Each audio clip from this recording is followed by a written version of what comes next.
descriptive statistics.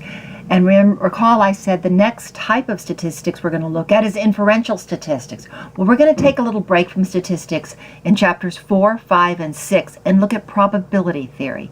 In chapter 4, we're going to look at the basic theory of probability. In chapter 5, we're going to look at discrete probability distributions. And in chapter 6, we're going to look at continuous probability distributions. And then we'll get back to statistics in chapter 7 and start inferential statistics.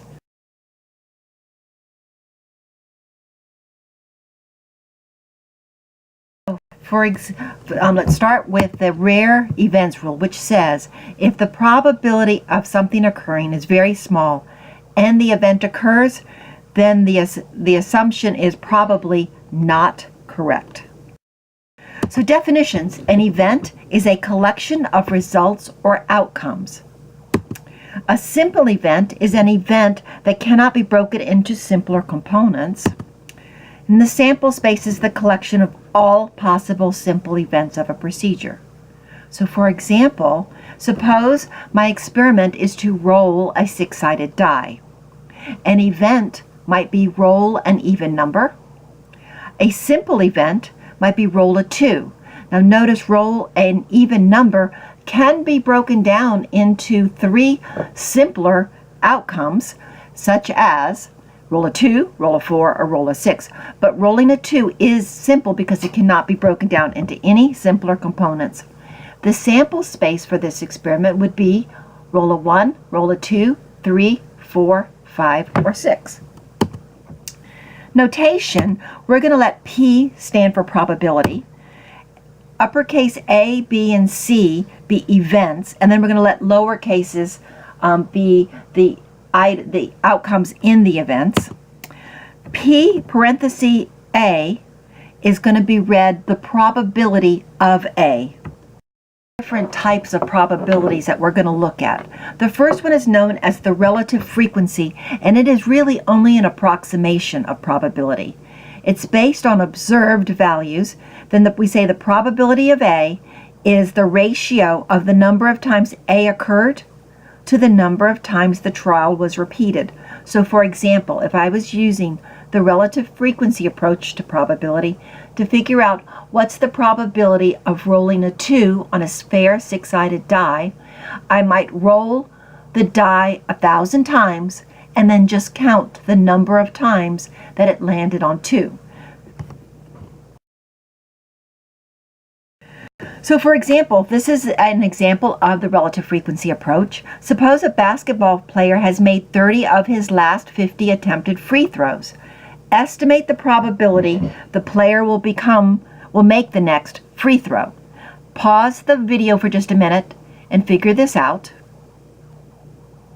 Okay, so I hope you did 30 divided by 50. The law of large numbers says that as I roll that die more and more and more, then the probability of rolling a 2 is going to become, of the relative frequency approach, will approach the actual probability. So if I rolled a die 10 times, that's going to be different than if I rolled a die 100 times. It's going to get closer to the probability of 1 out of 6 chances of rolling a 2 out of 6 sided die. Roll it 1,000 times, roll it 1,000,000 times. The more times I roll the die, the closer the relative frequency approximation tends to approach the actual probability. This law is known as the law of large numbers. Next, we're going to look at the second type of probability, which is known as the classical approach. Sometimes it's known as theoretical approach. If a given procedure has n different simple outcomes, each of which is equally likely, and an event A can occur in S different ways, then the probability of A is equal to S divided by n. In other words, for our example with the 6-sided die and rolling a 2, well, 1 out of the 6 tries is a 2, so the probability of rolling a 2 is 1/6. It has to be a fair die, which means that each of rolling the 1, the 2, the 3, the 4, the 5, or the 6 is equally likely. Probability is the third type of probability we're going to talk about, and that's known as an educated guess. Subjective probability is what the weatherman does when he says there's a 30% chance of rain. He's using his expertise, his education, some instruments, some meteorological instruments, but it's still an educated guess on what's the probability of it raining today. It is not based on actual data. There are special probabilities to think about. The first one, if an event is completely impossible to occur, then that probability is 0. Now we have some probabilities that we're going to say round to 0, but they really are not actually 0. The only probability that is actually 0 is the impossible event. Again, if an event is certain to occur, its probability is 1. We have many probabilities that are very, very, very likely to occur, and we round. If we round it to 4 decimal places and our probability came out to be 0.999999999, we would round that to 1. That doesn't mean, though, that the only event that truly is 1 is the certain event. All other probabilities are between 0 and 1 inclusive. Complement of an event A, denoted with an A with a line or bar over the top, consists of all the outcomes in which A does not occur. Let's continue with our die example. Suppose A is roll of 2, then the complement of A is all the numbers that are not 2, the 1, the 3, the 4, the 5, and the 6. Suppose A is the rolling an even number, then the complement of A is rolling the odd numbers, the 1, the 3, and the 5. Now, the probability of A complement is equal to 1 minus the probability of A. That's because either A or not A is absolutely certain to occur. So the probability of them together is 1. So the probability of A plus the probability of A complement must sum to 1, which means we can do a little algebra, and if we know the probability of A complement, we can calculate the probability of A by subtracting the probability of A complement from 1, and vice versa. Probabilities, either you leave them as a fraction or you round to 3 decimal places. If a homework assignment or an exam tells you to round differently, then do so. We're now going to look at some complex or compound probabilities, and we're going to look at the addition rule and the multiplication rule. The addition rule is used to find the probability of A or B occurring in a single trial, right? So we want event A to occur or possibly event B to occur, or maybe they both do occur, but they're both occurring at the same time.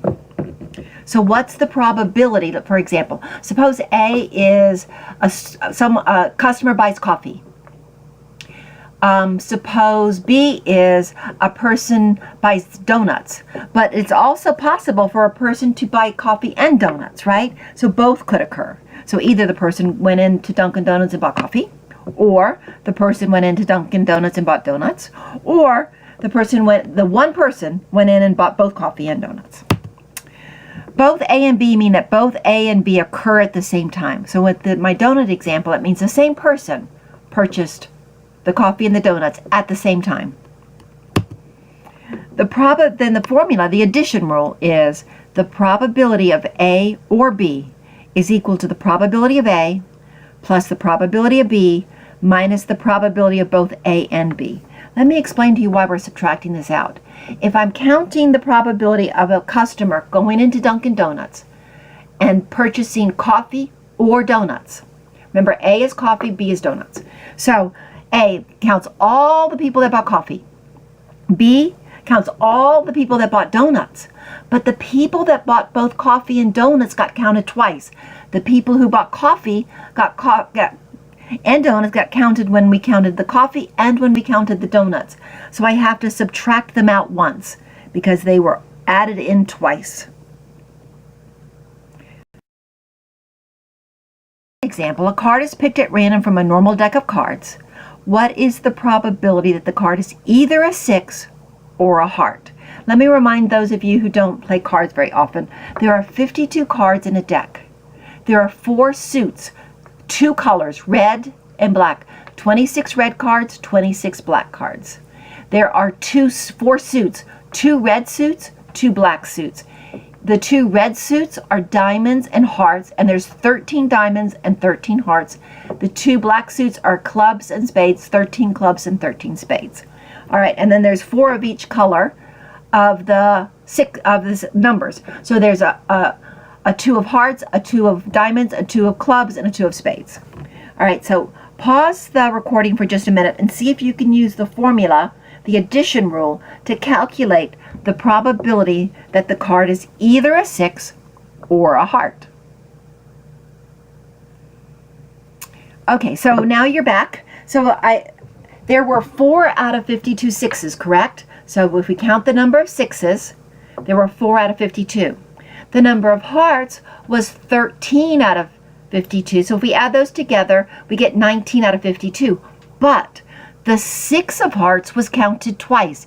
It was counted when we counted the sixes, and it was counted again when we counted the hearts. So we need to subtract it out once. So we get 4 plus 13 minus 1 gives me 18 over 52, 4 over 13. Mutually exclusive events are events that cannot occur at the same time. Okay, so that would be, for example, a person cannot be born in both Tampa and New Orleans. It's impossible. So A and B are mutually exclusive if they cannot occur at the same time. An event that is not mutually exclusive would be a person can be both male and a nursing student. One person can be a male and a nursing student, so those events are not mutually exclusive. If they are mutually exclusive, then the probability of both A and B occurring is impossible, and so equals 0. So notation, the probability of A and B. Now we're changing gears now. Now we're going to start talking about the multiplication rule. Now when we say the probability of A and B, I'm looking at it differently. I'm not looking at A and B both occurring at the same time. I'm looking at 2 different trials, and I want to know what's the probability that A occurs on the first trial and B occurs in the second trial. Then I'm going to say the probability of B with a vertical line A is red. The probability of event B occurring given that event A has already occurred. So the probability of B given that we know A has happened. Are independent, then the occurrence of one does not affect whether the other event occurs or not. So for example, 2 events are independent. If I roll a die and toss a coin, whether I rolled my die and whether it landed on 2 or doesn't land on 2 has no effect on what happens on the coin toss. So rolling a die and tossing a coin are independent events. So if they're independent and there's no effect on the other, then the probability of A given B is equal to the probability of A, because A doesn't depend on whether B occurred or didn't occur, and vice versa. Otherwise, if the events are not independent, we say they are dependent. So conditional probability says the probability of event B occurring given that A has already occurred, remember is denoted this way, probability of B with the vertical line A, is equal to the probability of A and B occurring divided by the probability of A. To just kind of count what's known as the reduced sample space. So what's the probability of choosing a diamond given that you have a red card? All right, so the probability of a diamond and red, there's 13 diamonds that are red, divided by the probability of a red card, which is 26 out of 52, or 1/2. But just by intuition, if we know that given that the card was red, well, we don't have 52 cards anymore to consider. We only have the 26 red cards. Of those 26 red cards, half of them, 13 of them, are diamonds. So I can either use the formula, which is the probability of A and B. the probability of a card being both a diamond and a red card, divided by the probability of the red card, or just use the reduced sample space, which says I reduced my sample space from 52 to the 26 red cards, and then just do the probability, count the number of successes out of that. I know. Okay, so I have brown dogs, black dogs, I have dogs that have fleas, and I have dogs that have no fleas. Suppose I want to know what's the probability that a dog has fleas given he is brown. So it's given that he's a brown dog. So I no longer have considering all the dogs. I'm only considering the 80 brown dogs. Of those 80 brown dogs, 35 of them have fleas. Do you see how you use the reduced sample space? I think that's a little easier than using the formula. The multiplication rule says the probability of A and B is equal to the probability of A times the probability of B, given that A has occurred. Now, students ask me sometimes, what's the probability? How do we know that A occurred? Well, if you're looking for the probability of A and B occurring, there's no point in going on to event B if A didn't occur, because it's impossible for A and B to occur if A didn't occur. So you're looking for the probability that A occurred, and then what's the probability of B occurring given that you know A has occurred. If A and B are independent, remember this is just multiplying probability of A times the probability of B. In a standard deck of cards, what is the probability of choosing two cards without replacement, without putting one back in, and both are clubs? Pause the video for just a minute and try to see if you can figure this out on your own, and then come back and we'll do it together. All right, so we're choosing two clubs. Remember, there's 13 clubs out of 52. So the probability of choice 1 being a club and choice 2 being a club. So the probability that choice 1 is a club is 13 out of 52. Times, without replacement, the probability of choosing a second club given that the first choice was a club. So I don't have 52 cards anymore because I didn't put that club back. So there's only 51 cards in my deck, and only 12 of them are clubs because the one on the table that I've already picked is a club. So it's 13 out of 52 times 12 out of 51. And you get a calculator a little bit, 3 over 51. Let's look at this same problem now, but this time I'm replacing. So instead of 13 out of 52, I have the probability of the first one being a club is 13 out of 52.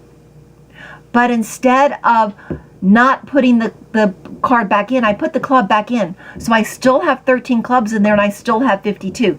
So now it's 13 divided by 52 times 13 divided by 52. And that's 1 over 16.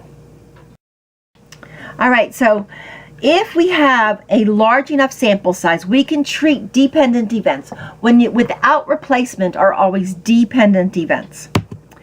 But if we're drawing small samples from a really large population, for example, suppose we're drawing 100 U.S. adults from the entire population of U.S. adults, then there's millions and millions of U.S. adults, then it's the same thing as being independent, because taking that 100 out without replacement, does not really change the probability of the next. We usually say if the sample size is less than 5% of your population size, you may treat the selections as being independent, whether you replace or do not replace before drawing again. Now we're going to move on to the counting principles. We're going to use this a little bit in chapter 5, so I just want to cover some of the principles. The first one is known as the multiplication counting rule, sometimes also known as the fundamental counting principle. And it's used to count a sequence of events in which the first event can occur in n1 ways, second event in n2 ways, third event in n3 ways. Then the way to have all three things happen in sequence is n1 times n2 times n3. So for example, suppose we're choosing a menu from a caterer, and we have 4 meats to choose from, 3 side dishes to choose from, 3 desserts to choose from, and 2 beverages. Then, using the multiplication counting rule, the total number of possible meals is 4 times 3 times 3 times 2, or 72 possible meals. Is the number of different arrangements where order matters of n items when all n items are to be selected. It's denoted by an n with an exclamation mark, and it's equal to n times n minus 1 times n minus 2 dot dot dot times 3 times 2 times 1. So for example, 7 factorial is 7 times 6 times 5 times 4 times 3 times 2 times 1.